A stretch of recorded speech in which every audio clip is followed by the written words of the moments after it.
Hey all. Sometimes few things shake your confidence and make you feel, is it worth what I'm doing? This morning my sister called up from Australia and she was worried for me. According to her, what I'm doing has no future and I should come and settle there in Australia with her. There I can earn good and will have lots of money. I can secure my future, especially I will have some money for my old age. This one call from her shaken my confidence and forced me to think, what am I doing? Does it really has a future? Can't say. I'm also not sure. Anyways, let's continue our journey. Interestingly, I had not planned to come back to West Bengal, but there is no direct route to Assam. So here we are again. Welcome back to Bengal. This city is Malli and this is the last city of Sikkim. We spent one night at a pump located on the bank of Tista River. Today our journey will take us into West Bengal and we are planning to reach Malbajar. And from there we will enter to Assam. So today's day 417 of Chandigarh to Australia cycling trip and day 23 of riding through West Bengal. We started our ride early at 6:15 and the road was a treat to a cycle thanks to stunning Tista River following alongside. After some time we stepped at a small roadside stall. There we had fried rice with a cup of tea and we paid almost 40 rupees for that. I noticed that after listening to my call with my sister, Prashant have also said the same thing, that he is in agreement to what she said. So while having food, he was also suggesting me what should be my approach. According to him, I should add some sensational topics, add glamour, etc. because nobody is interested into the stories of kindness and humanity, controversial topics, abuses.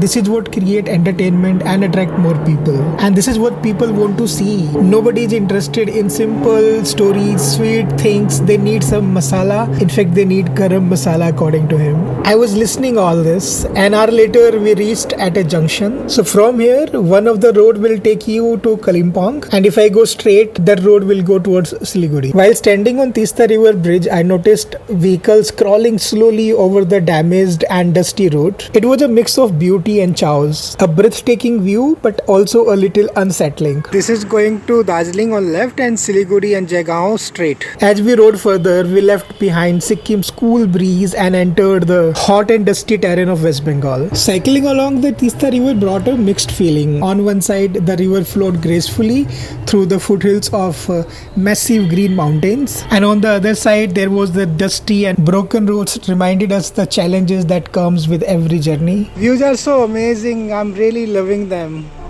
Beautiful. Soon I arrived at a place called 29th Mile, and what I saw there caught my attention. Exactly on the bank of Tista River, and that is not a dead body or something. That's a woman under a blanket sleeping or laying, having sun bath in this beautiful place near the bank. It's an amazing life she's living according to me.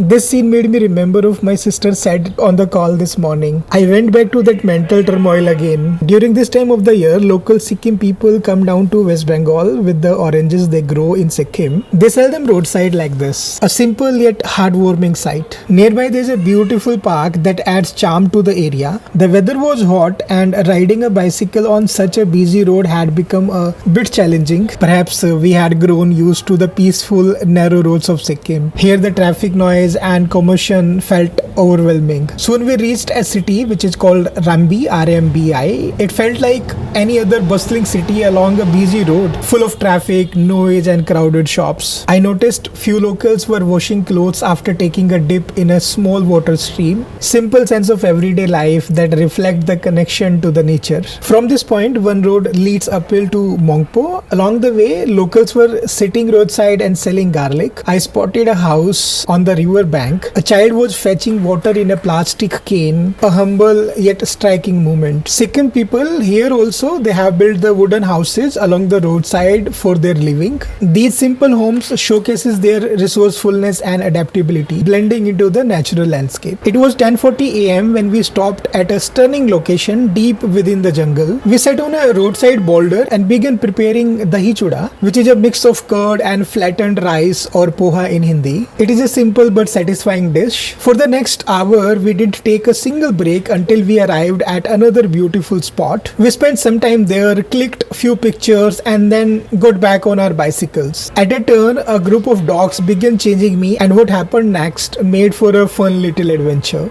Come, yellow. Idhar aao. Giving them this.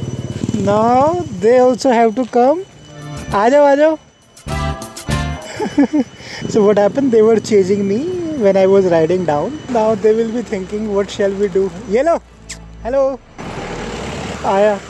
He is coming running. That dog has an ego problem. He didn't come, but he is. Let them eat.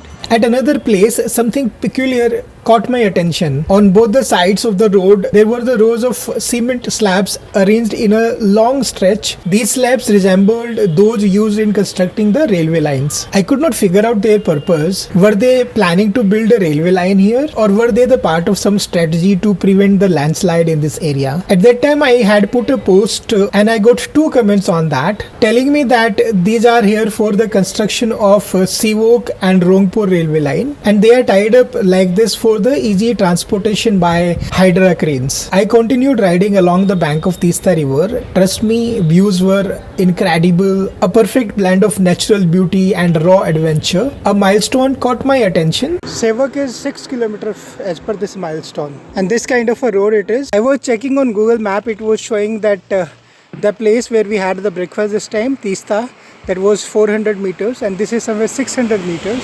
600 meter elevation. That is why we are climbing still. As we neared Sivok city, the road became steep, a true test of stamina. At 1 p.m. under the blazing sun, I switched back to my t-shirt. These are the kind of distances written here. Siliguri is 32, New Jalpaiguri 35, Bagdogra 38, Darjeeling is itself 98 kilometers, Malda is 251, where I was, Kolkata is somewhere 600 something. Another milestone appeared, Sevok just 1 kilometer away. Finally, we arrived at the iconic Coronation Bridge. This historic structure was built in 1941 and it took 4 years and 6 lakh rupee of that time. The bridge was named to commemorate the coronation of King George VI and Queen Elizabeth. Building it wasn't not easy. The Teesta river runs very deep in the center, so an arch bridge was the only solution. Its centerpiece arch is supported by 2 massive concrete pillars anchored in stone on either river bank. Tourists flock here to admire the breathtaking views of Teesta river from the bridge. After crossing the Coronation Bridge, we greeted by another uphill climb stretching for few kilometers, which was a true test of endurance to cap off this incredible journey.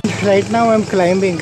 It was 1:30 p.m. when we reached Mongpo city. From here the road became flat and smooth. It was in a great condition and I was riding next to the railway track. After about 30 minutes, I saw a train passing by. It was the first train I had seen in many days. I rode through a tea garden and saw few small roadside stalls. After days of tough mountain ride, cycling on flat road is really amazing feeling. A big signboard by West Bengal Tourism caught my eye. It said experience Dooars, Dooars. At that moment I didn't know what it meant, but later I learned it from your comments that Dooars means the door and it is the gateway to Bhutan. This area covers 350 square kilometer and it has almost 18 passages which are connecting Bhutan hills with the India's plains. In the history, many battles happened here, but now it's the part of Darjeeling, Arunachal, Siliguri, Jalpaiguri. They all belong to this region. I saw a green signboard showcasing the distances and a dog running on a road like little hero. This is Elenbari Tea Estate. Those concerning words from my sister and Prashant, what they said were running in my mind throughout the day, and it was hitting like a thunderstorm. Despite having such a wonderful journey, I was feeling mental fatigue. I stopped inside a bus stop for a quick nap. Prashant soon arrived and playfully disturbed me. What a beautiful! Wow! कितना अच्छा है कि आपकी सो रहा है पिछले आधा घंटे से. टी गार्डन दिखाया, tea garden.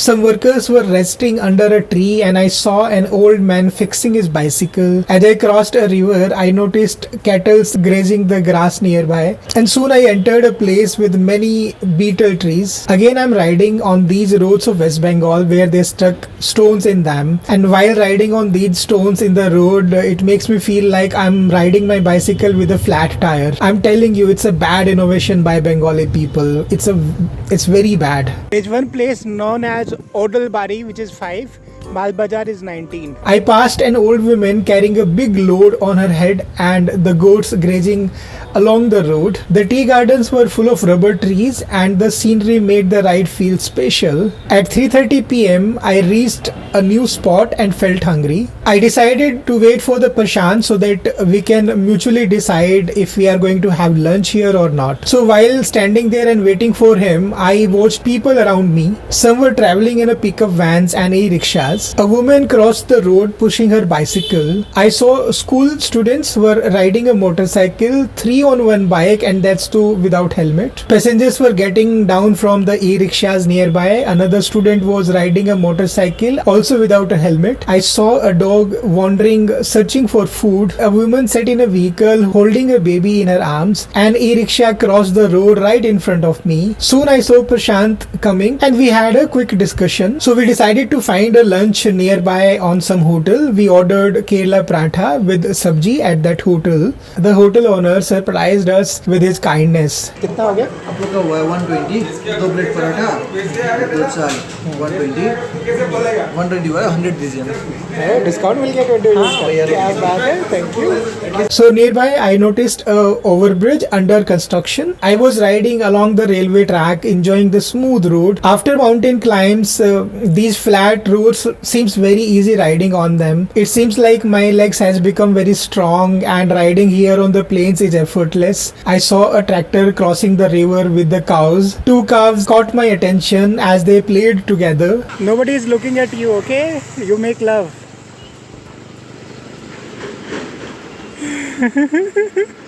What, you want to come and complain? Oh, don't run on the road.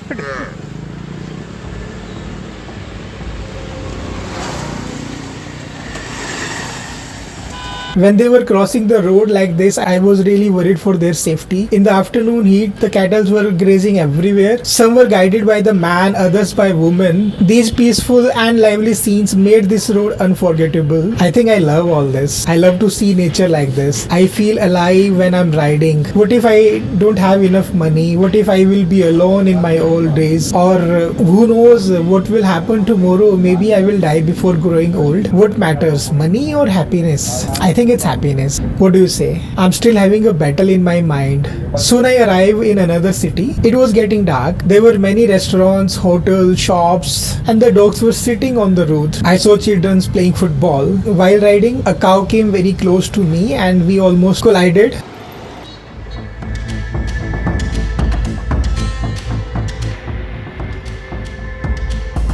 Since I was back to West Bengal, the views had completely changed. There were the fish and the meat shops, vegetable vendors and rickshaw pullers carrying bamboos. I noticed a Muslim man walking on the road. A man was crossing the road as I passed by. I saw an Indian oil pump on my right, but it was only 4:30 p.m. so we decided to continue riding. This area seems to have Muslim majority as there were many meat shops. Locals were out for shopping. A group of people was loading the bamboo into a rickshaw. Soon we entered a city. There were hundreds of e-rickshaws standing waiting for the passengers. The road was a bit congested due to red lights. After riding in the peaceful mountains, this busy area didn't feel as pleasant. In Sikkim, I had not seen even a single beggar, but here in last 2 hours I have seen many. I also saw a dog that was just about to get hit. Oh, saved buddy, must have gone. Be careful, okay? Guwahati is 496 kilometers. It was 4:45 p.m. and it started getting dark. I saw a funny scene. A group of cows returning home. The cows were full of energy. So it doesn't matter who children are they. Kids are always same. So energy, so playful. They don't care who is following us for what. They do what they want. And that's why they are called kids. Juvenile, isn't it? They are taking the cows to that direction. That is their home. See how they are playing. I noticed a father walking home with his 2 sons. Damdin is a small city. All the lights are on. See? It's getting dark very quickly. This is Damdin, D-A-M-D-I-N.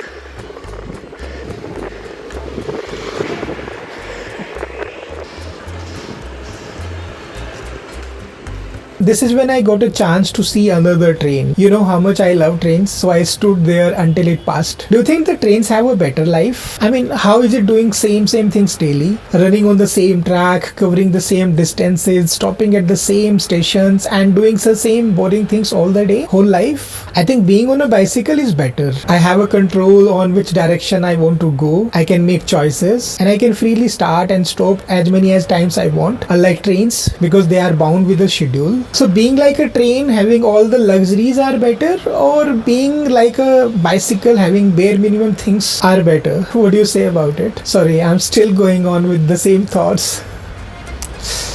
I saw a very sick and poor dog on the roadside. I wanted to feed her with some biscuits.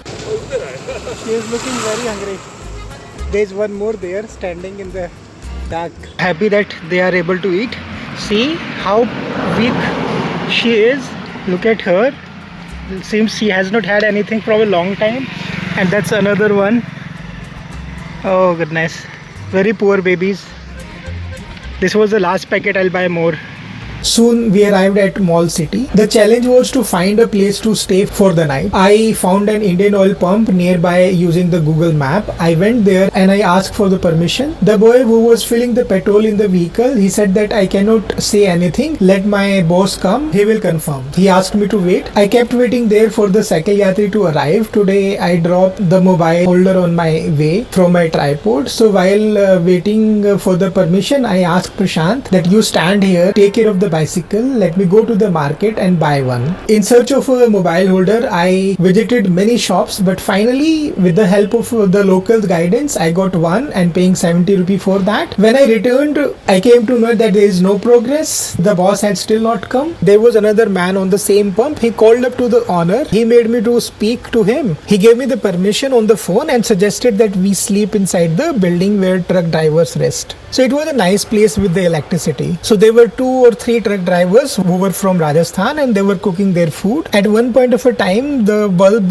holder became faulty. Me and one of the truck driver, we tried to repair it, but it seems it was beyond the scope of getting repaired. So we brought another new one and I temporarily connected it with my extension code, and that is how we could get the light for the night. The truck drivers from Rajasthan invited me to have Rajasthani food with them, which had sabji and roti, and while sitting on the floor, I enjoyed that Rajasthani style meal with them. Later, Cycle Yatri and I set up our tents, locked our bicycles together and went to sleep. This is how our day came to an end. Today we have covered a distance of 63.6 km on an average speed of 13 km per hour. The elevation gain for the day was 856 meters. My total expenses of the day are 100 rupee, which includes that fried rice for 40 rupee, 1 cup of tea 10 rupee and 50 rupee for the lunch. This doesn't include 70 rupee which I spent on mobile holder. Learning of the day. So patience and adaptability are the key. Even when the things don't go as planned, like losing my mobile holder or waiting for the permission to stay, staying calm and finding solution is important. Moreover, having peace of mind is important. I always wanted to travel the world, and that's true on my bicycle. If I leave my this childhood dream in between, will I be happy?